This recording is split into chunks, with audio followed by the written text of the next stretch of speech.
This week, infamous thrift expert and Secretary of State for Work and Pensions, Ian Duncan Smith, got his card blocked after spending too much. It was also a week when he announced that he wants to scrap Britain's child poverty target. So what is the government's attitude to inequality? David Cameron said proudly on Wednesday that inequality is declining in the UK. Someone who begs to differ is the Halford Mackinder Professor of Geography at the University of Oxford, Danny Dorling, author of Injustice: Why Social Inequality Still Persists. Welcome back, Danny, to Going Underground. So why is it a good time to re-release a book called Injustice and Why Social Inequality Still Persists when David Cameron only this week reiterated at the dispatch box that inequality has gone down compared to under the Labour government?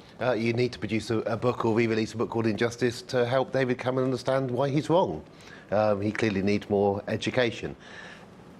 It's been 5 years since we looked in detail at the extent of injustices, inequalities in health and wealth and so on. So I thought it was worth updating it, seeing what the coalition had done, seeing the gaps widening under the coalition, and seeing them... So why does Cameron keep saying this again and again? Inequality is going down. He's using surveys that don't include the top 1%.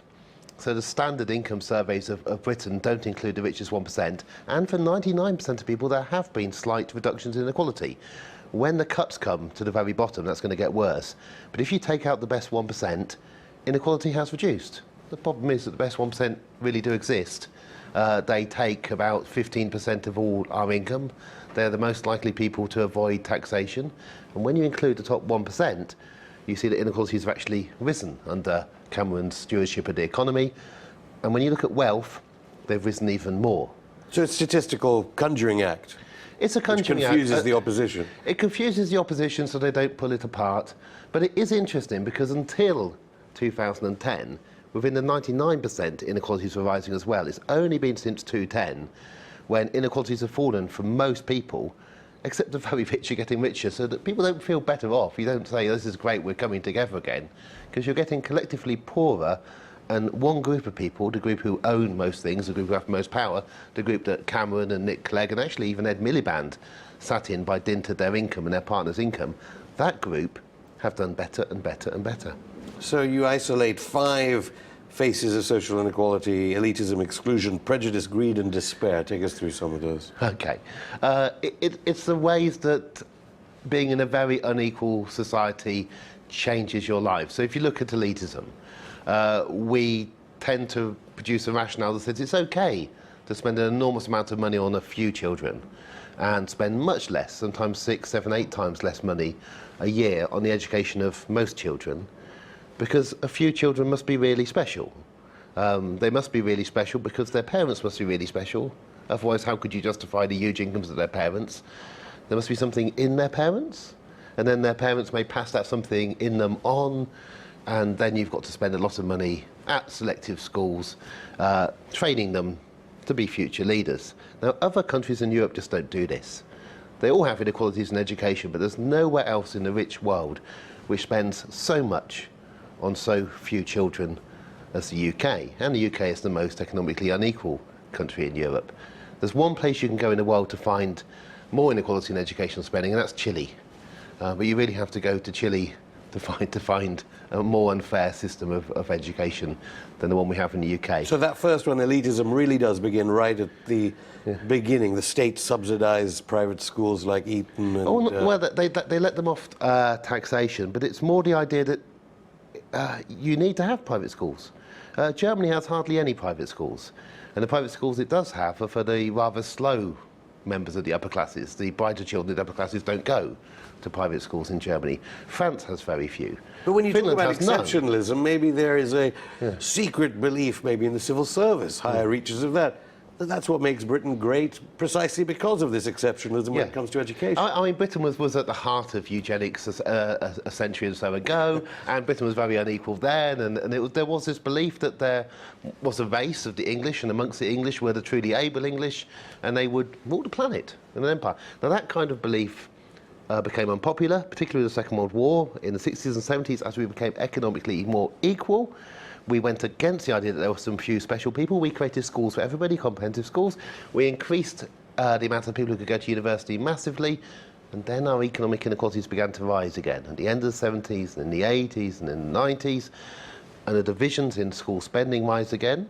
It begins to matter which school in the town you go to. House prices go up in the expensive part of town with the supposed good school. Other schools are seen to fail. That, when it comes to prejudice, it's precisely their free school academy program, private, quasi-private schools, for the whole population rather than just for the elite, that are going to solve exactly the issues you're talking about. They're going to help solve them, yes. You just allow people to set up schools where they want. So we have £241 million of government money being spent on setting up free schools in areas where there are already enough school places, because they believe in this competition, because they believe you need some schools for the specially gifted children and others for the masses. You have to believe things like that if you're going to justify the level of economic inequalities we have.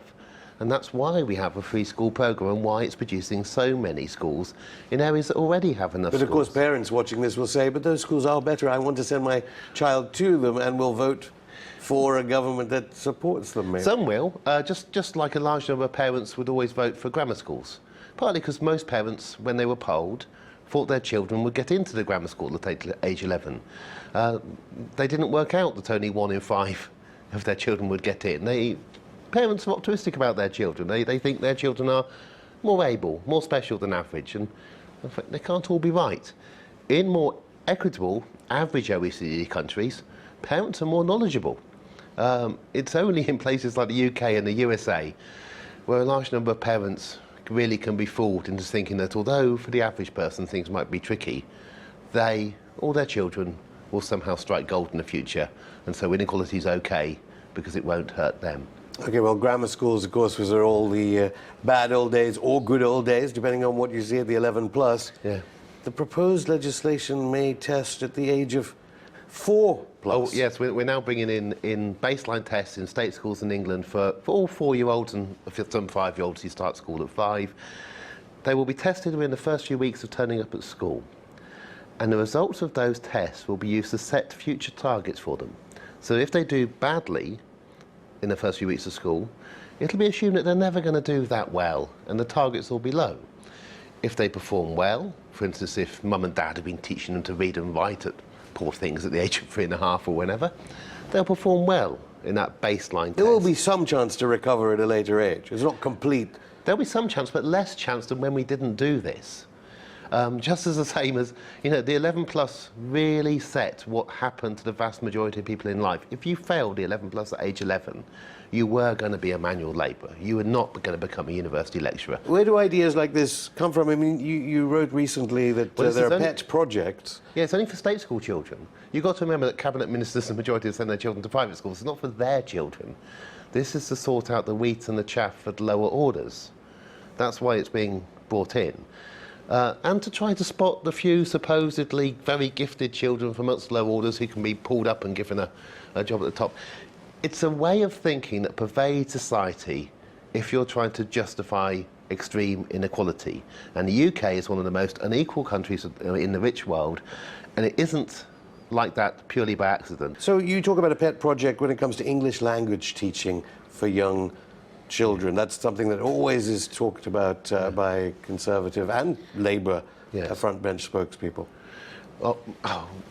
It's fine to teach English language to young children, but there's often a concern about people who don't speak English.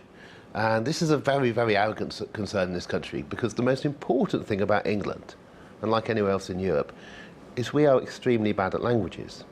We don't learn second or third languages. But we have a paranoia about people and children coming in whose English might not be brilliant.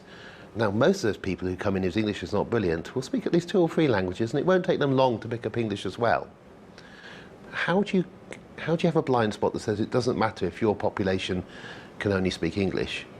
Well, the only way I think you can justify that is thinking, well, our population is so very special. It's just somehow by mistake that we're not running the world anymore. But isn't that what we keep going back to in all of this conversation? Is this a 19th century empire sensibility that we're talking about? Yeah, it takes a long time to recover from being the global power. England was the global power a century ago.